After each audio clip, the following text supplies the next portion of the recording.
ahead and say it.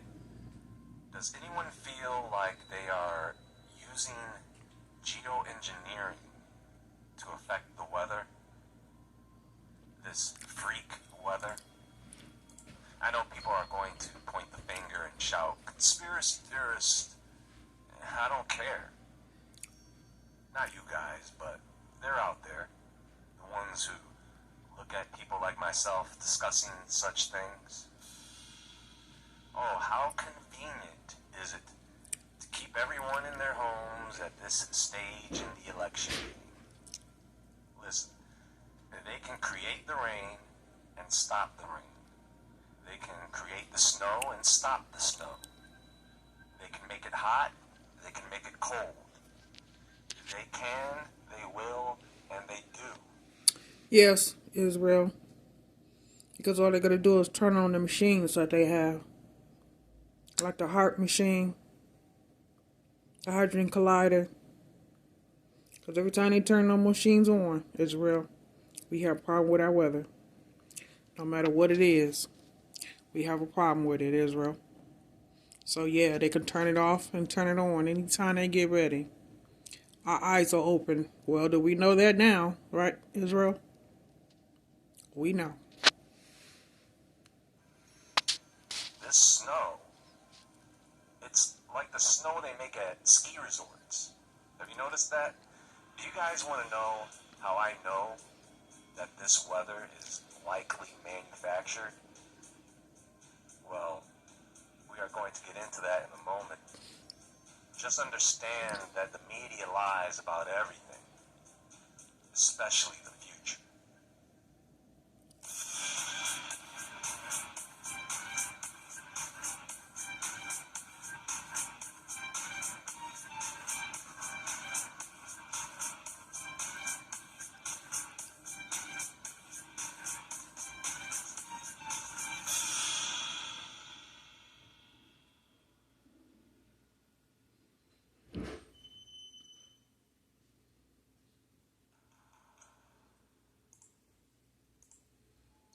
So you guys want to know how I know that this weather is a product of geoengineering? Well, the answer to that can be found at Lake Michigan. The ice balls came back. It's called chemical ice nucleation. This is a process of chemical induction to form ice crystals in a substance, typically a liquid. And they use this process for weather modification, artificial snow production that you may often see at select ski resorts, the snow machines, and cryopreservation. In this context of weather modification, we are talking about chemical ice nucleation to influence precipitation by dispersing ice nucleating agents into the clouds. Particles serve as a nuclei for the formation of ice crystals. Then these crystals grow into larger ice particles and eventually fall as precipitation, snow or rain. Chemical ice nucleation is commonly used. Ski resorts or winter sports facilities may use substances like silver iodide or other ice nucleating agents to initiate the freezing of water droplets in their snowmaking machines. In cryopreservation, they are trying to preserve biological tissues or cells at a very low temperature, and ice nucleating agents can be used to control the formation of ice crystals during the freezing process so that they can minimize damage to the cells or tissues. Do you know what their explanation for ice balls in Lake Michigan is? The water took the slushy ice and swished and sloshed it around until it formed ice balls. They really think we are that stupid. Actually, here, take a look at this. Bowling mermaids, or how do beach ice balls form? The editor, Journal of Glaciology, Sir, river, lake, and sea ice appears in many forms and structures, reflecting the variety of conditions under which it is formed. The River Weser estuary, located on the North Sea coast in northern Germany, has rarely been the stage for ice formation in the past few decades. For this reason, it was very exciting for members of the glaciology section at the Alfred Wegener Institute for Polar and Marine Research in Bremerhaven to observe strange ice features just a stone's throw away from the Institute on the sandy Weser beach in the first week of January 2003. Numerous ice balls were located at the uppermost tidal line. The total number was estimated to be around 500. They were aligned in several rows, with the uppermost rows being partly buried in thin ice platelets. Although they were the size of footballs, they were relatively lightweight and fragile. When some of them were smashed, they were seen to consist of two layers. The core was made up of clear ice or frozen slush, while sediment-rich solid ice formed the outer shell. First ideas about their provenance included hail of abnormal size washed ashore, or the leftovers of an epic snowball fight. Others were of the opinion that mermaids must have been at play in the cold weather, bowling at the shore.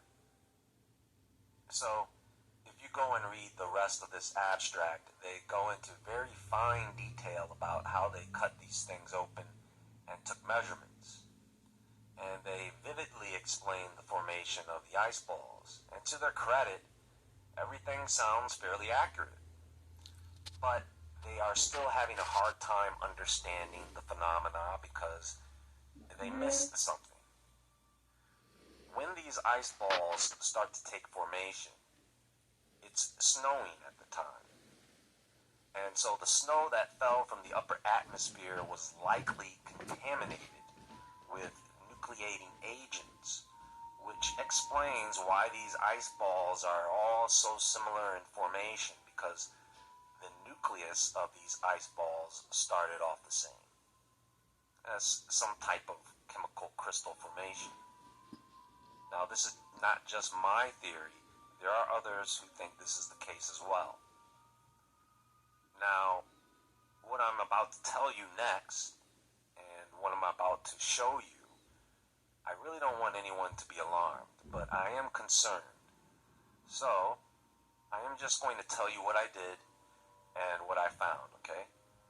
And this really is the whole point of this presentation.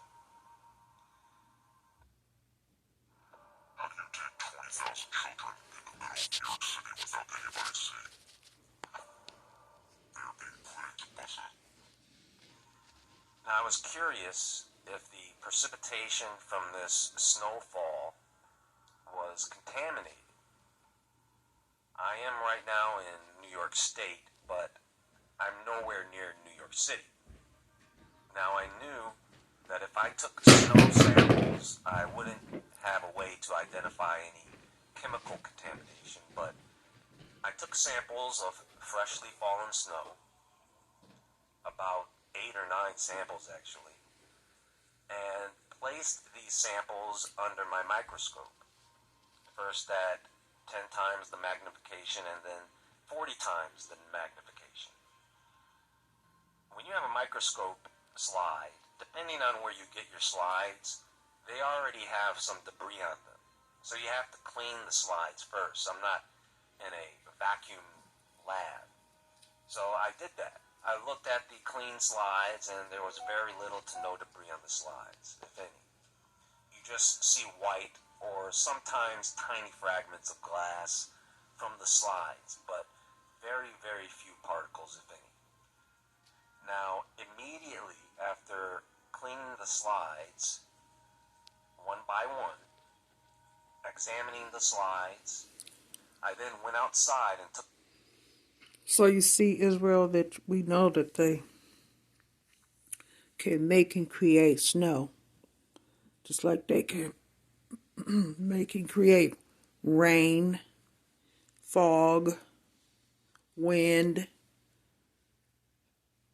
They can create and they can create fake chemtrails, fake clouds that make us sick, damage our lungs, our health, causes cancer. We know that they can do all that as well. And we know that they can create and make snow, fake snow, foam, because it ain't real. It won't even melt. You can take snow and put it in a jar or even your hand and put a lighter to it. It won't even melt. So we know it's fake. It's not real. Samples of the snow directly to the slides. The snow melted on the slides, and in every single drop of snow, in every sample that I took without exception, the snow was loaded with debris, which under visual inspection I could only identify as microplastic fibers and fragments in every sample, taken from different locations outside. Now, microplastics are generally defined as plastic particles that are less than 5 millimeters in size. There are several ways in which snow can become contaminated with microplastics. You have atmospheric deposition, where the microplastics can be transported through the air and deposited onto snow surfaces. They can originate from various sources, including urban areas, industrial facilities, and even marine environments. Atmospheric deposition can carry microplastics over long distances before settling into snow-covered surfaces. Of course, in this case, it seems to be already in the snow, not just floating in the air to settle on the snow. You see, microplastics may be present in water bodies, and when snow melts or during rainfall, these particles can be washed into the snow. Contaminated runoff from nearby areas such as streets, landfills, or rivers can contribute to the presence of microplastics in the snow, but that is not the case here. Human activities such as littering and improper waste disposal can introduce microplastics directly into the environment.